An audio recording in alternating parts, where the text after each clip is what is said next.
Bagi rekan-rekan honorer, ini pasti ditunggu-tunggu, yaitu berkaitan dengan isi pasal yang terdapat dalam PP ASN yang berkaitan dengan tenaga honorer.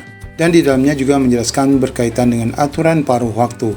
Bagi Bapak Ibu, rekan-rekan semua yang masih penasaran apa sih isi pasal 301, 302, dan 303, ikuti video ini sampai selesai.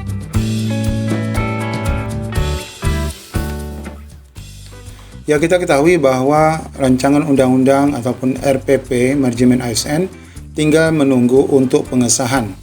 Nah, Bapak Ibu, kita menunggu sekali apa sih isi dari pasal yang menjelaskan terkait penyelesaian honorer menjadi ASN. Meskipun PP ini akhirnya tidak digunakan dalam seleksi P3K, namun di sini kita akan mengintip apa sih sebenarnya isi pasal 301, 302 dan 303 yang dikatakan memuat pasal-pasal yang membicarakan tentang pengangkatan non-ASN, bahkan berkaitan dengan paruh waktu.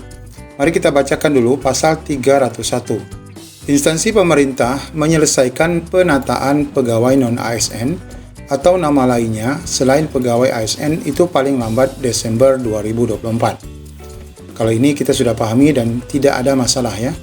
Kemudian 302 Ayat 1 khususnya, penataan pegawai non-ASN dilakukan melalui pengangkatan pegawai non-ASN menjadi P3K atau P3K paruh waktu. Nah, di sini rekan-rekan tidak ada penyebutan P3K full waktu ataupun penuh waktu ya. Intinya, kalau disebutkan P3K ini pasti penuh waktu.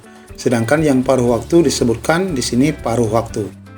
Ya, sampai di sini kita pahami bahwa status kita nanti bisa 2, bisa P3K atau P3K paruh waktu. Kemudian kita lihat pasal 302 ayat 2-nya. Pengangkatan sebagaimana dimaksud pada ayat 1, yaitu tadi dengan seleksi tadi, dilaksanakan berdasarkan data yang ditetapkan oleh lembaga pemerintah non-kementerian yang diberi kewenangan, perumusan, dan penetapan kebijakan teknis, pembinaan, penyelenggaraan, pelayanan, dan pengendalian atas pelaksanaan kebijakan teknis manajemen ASN. Di sini ada kata-kata non-kementerian ya. Artinya data yang seharusnya akan diproses menjadi ASN baik itu P3K maupun P3K paruh waktu itu adalah data yang hanya ada pada data non-kementerian.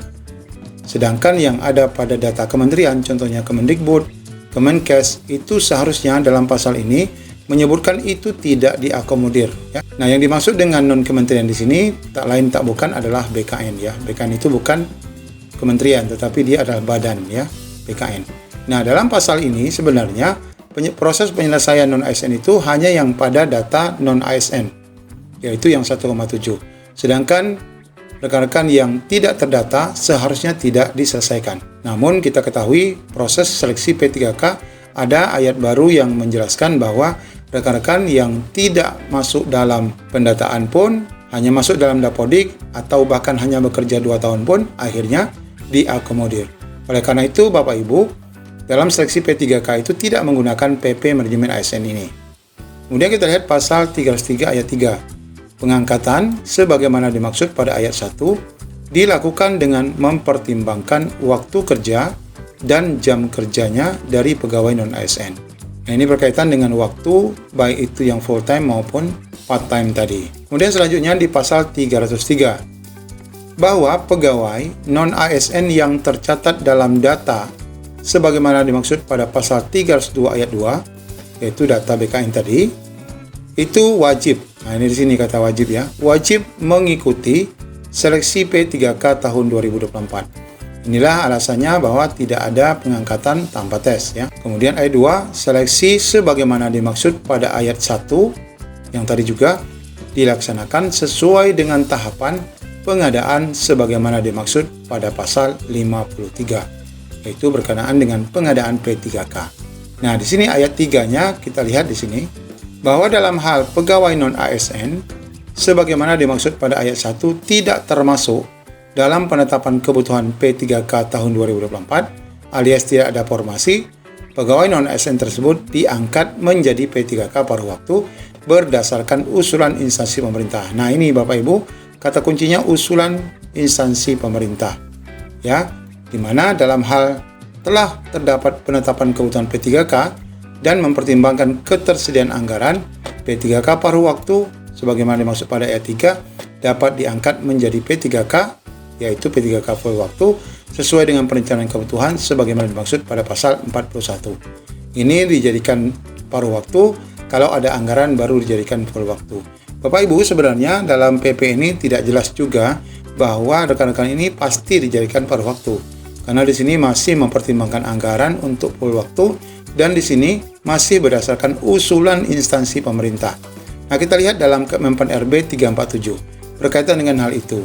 Ya, sebagaimana diterangkan pada pasal ke-33, dalam hal pelamar telah mengikuti seluruh tahapan seleksi P3K namun tidak dapat mengisi lowongan kebutuhan alias tak ada formasi atau apapun, dapat dipertimbangkan. Nah, kalimat dapat ini Bapak Ibu, ini tidak wajib artinya ya, untuk menjadi P3K paruh waktu. Jadi ini tidak wajib, dapat dipertimbangkan. Kemudian selanjutnya, kebutuhan bagi pelamar sebagaimana dimaksud pada diktum ke-33 yang ini tadi diusulkan oleh pejabat pembina kepegawaian kepada menteri. Jadi ini proses tahapannya. Nanti rekan-rekan kalau tidak lulus pada P3K full time alias P3K saja, maka nanti harus diusulkan kembali ke kementerian untuk dapat dipertimbangkan menjadi P3K paruh waktu.